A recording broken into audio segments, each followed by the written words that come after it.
Dwi'n meddwl bod ni eitha tyn pan da ni'n chwarae efo'n gilydd. Da ni wedi chwarae efo'n gilydd ers hir, wedi bod mewn band pan oedden ni'n ifanc anyway, so mae hynna'n help da.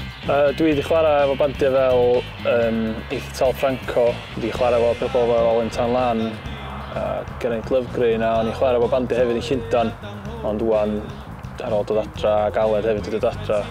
Eisiau dechrau rhywbeth yn hynna'n, rhywbeth o bia fi lle.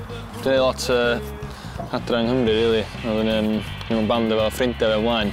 Fan Fresco yn band malu awyr oedd hynna, rili. Ond ie.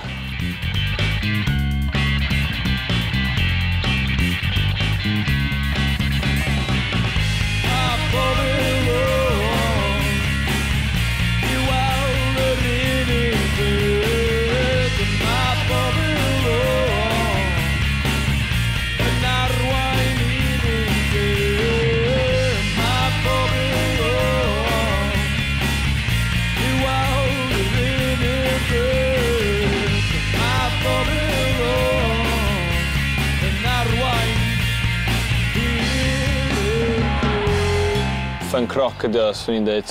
Fatha rhyw chili peppers kind of thing. Maen nhw'n dylanwad arnyn ni, obviously, ie. Da ni wedi gigio dipyn, da'n chwilio am fwy o gigs wan. Da ni wedi recordio 2 gan yn studio Ferlas. Da ni eisiau recordio mwy a gobeithio ryddhau o beth. Ie, sa'n ryddhau EP reit cool cyn ha nesa, anyway. Ie, dyna di'r gobaith.